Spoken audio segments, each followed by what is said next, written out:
record from three. The best thing I saw was a bucket in the paint. Here comes LeBron James. Man, I've seen this in pickup games. I've seen this in actual games. I've never seen this in an NBA Finals game. LeBron James gets caught in midair, nowhere to go, flips it up off the glass to himself. Tristan Thompson, I don't know, I've never seen a guy get postered by his own guy. He did. And Cleveland gets the victory, and there's a whole lot to unpack here with Game 4. Cleveland scored 49 points in the first quarter, only needed 3 quarters to hit 23s. That's a record for the finals. Just an outrageous offensive performance, which extends this series. Game 5 Monday on ABC. The officiating was a circus, just a confusing mess throughout. That, naturally, has everyone screaming about the league wanting a longer series, which conveniently ignores the shooting performance of the Cavaliers. But take your conspiracy theories out of it. The officiating simply wasn't up to the level of this stage. There was yet another Golden State shot to the junk, with tension simmering in the building. You had a fan get kicked out. There was a lot going on here. And for a double-digit win, it was start to finish a compelling and entertaining show. Tim Legler is alongside, as he has been throughout these finals, to get his first thoughts on this. And let's start with the good, which is what Cleveland did offensively. How do you account for what happened? Well, absurd shot making, obviously. I mean, they made a ton of deep threes in the first half of that game. Warriors had some breakdowns, but for the most part, I just thought it was ridiculous shot making on the part of the Cavs. You had a guy like Kyrie Irving got going again. He was cooking. They have a really hard time the last 2 games corralling him. But I think the thing that jumped out to me right from the beginning of the game was this was the first time I thought Cleveland showed Golden State the appropriate amount of disrespect.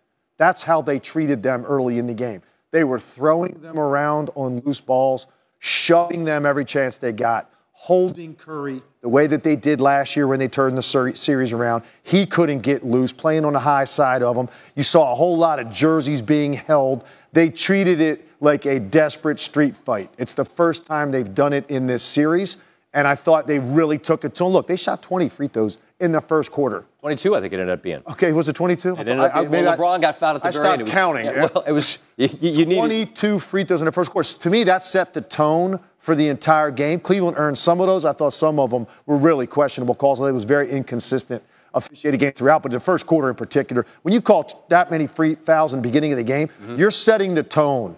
Golden State had to play from a point of foul trouble the rest of the half, and Cleveland got into a rhythm early in the game. It helped them, but I just thought they were more physical, more desperate, wanted it more.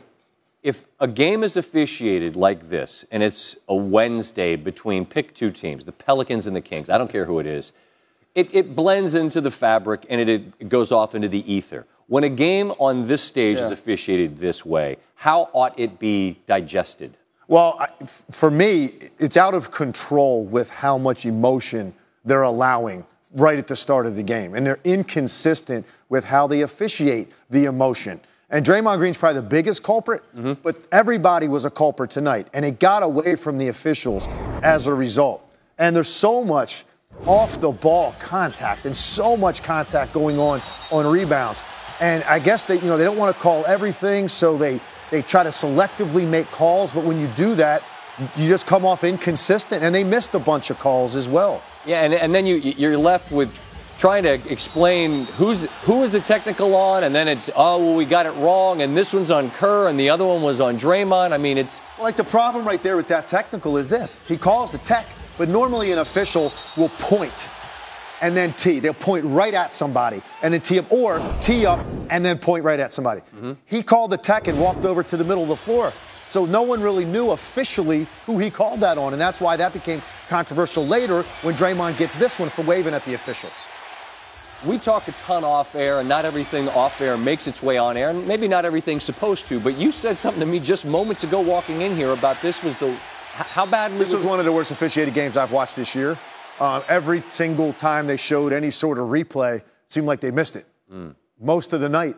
A lot of, there was a play tonight where Kyrie Irving, by himself, crosses over between his legs, loses the ball untouched by anybody else, runs into the backcourt to pick it up, and they don't call backcourt.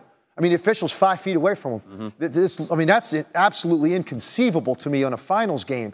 And that's just a small sample of what went on in this game with the contact stuff. And what's such a bummer is that at such a high level of offensive execution from Cleveland's side, that so much of the conversation turns into how it just felt like at all times this was on the verge of teetering out of control, the entire game. Think about this. If you're Golden State, you held them to 35 fewer points in the second half, and you lost by 20.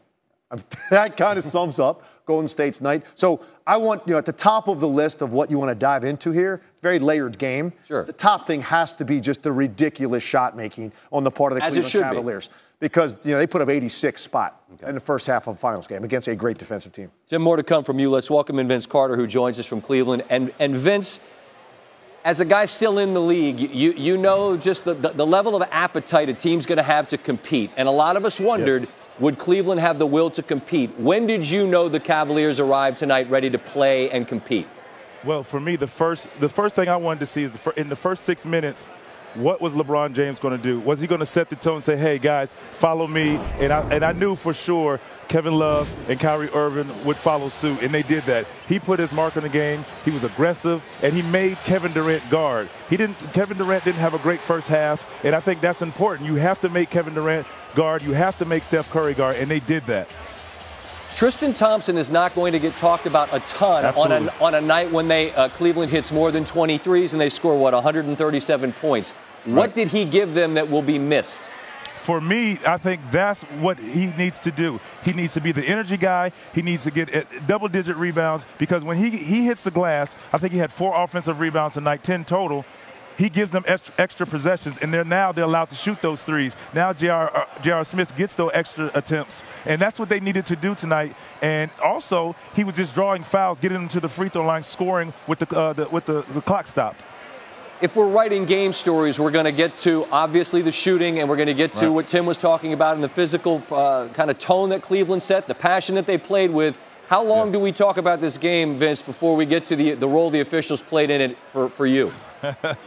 I'm still playing, so I can't say much about the officiating. Well, you're working for us, so you can answer the question honestly. No, but definitely, I think they were physical tonight, and they used that to advantage. They were the aggressors, and that's what they had to do. They had to set the tone to get the referees in their favor, if you would, and I thought they did that tonight. They looked like the Cavaliers' defense of last year in the finals, where they were very physical with Steph, very physical with Kevin Durant.